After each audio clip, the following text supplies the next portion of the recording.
এই আসনে আমাদের এই 13 জন দেশ গঠনে, জাতি গঠনে ভূমিকা পালন করবে। যারা যারা নমিনেশন দাখিল করেছেন তারা আপনাদের সামনে উপস্থিত আছেন। দল এবং জোটের ঊর্ধ্বে শহীদ পরিবারদের প্রতিনিধিত্ব করার জন্য উত্তরায় যে শহীদ হয়েছিল শহীদ জাবের ইব্রাহিমের মাকে আমরা এখানে মনোনয়ন দিয়েছি। ওনার নাম হচ্ছে রোকেয়া বেগম, উনি এখানে উপস্থিত আছেন। আর বাকি এনসিপির একটি আসন থেকে তারা মুনিরা শারমিন দলের যুগ্মা আহ্বায়ক এখানে উপস্থিত আছে। তাই সবাই পরিচিত মুখ চিনেন। আরেকটি আসন আমরা এনসিপিকে, আমার পাশে যে দাঁড়িয়ে আছে ডাক্তার মাহমুদা মিথু, সে জালকাঠি 2 থেকেই জালকাঠি একেই নমিনেশন সাবমিট করেছিল। আমরা সেই সময় সমঝোতার যে ফর্মুলা ছিল সেই জায়গায় তার নমিনেশন প্রত্যাহার করা হয়। আমরা নারী আসনে তাকে মনোনয়ন দিয়ে সম্মানিত করেছি। এটা আমাদের কমিটমেন্ট, আমরা রক্ষা করেছি।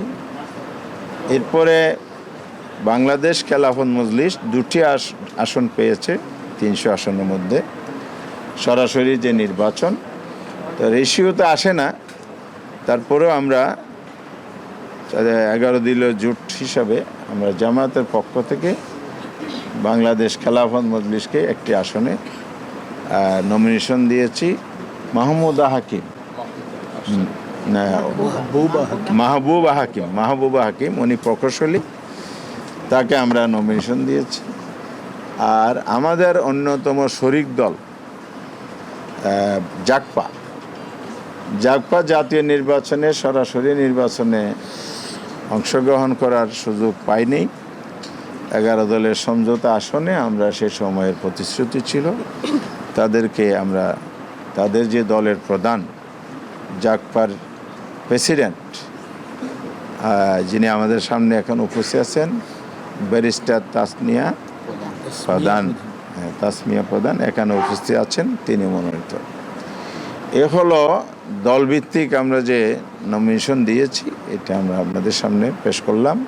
আশা করি এই 13 জনে নির্বাচিত হয়ে আমাদের 11 দলীয় ঐক্যের পক্ষ থেকে পার্লামেন্টে নারী প্রতিনিধিত্ব করবেন।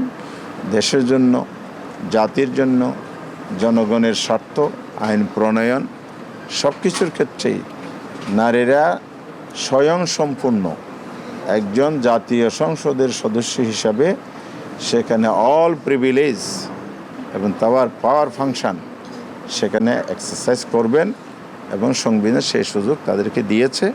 আমরা আশাবাদী হব এই নারীর প্রতিনিধিত্বকারী এই আসনে আমাদের এই 13 জন বিরোধী দলের মঞ্চে বসেই, বিরোধী দলের কাতারে বসেই দেশ গঠনে, জাতি গঠনে ভূমিকা পালন করবে।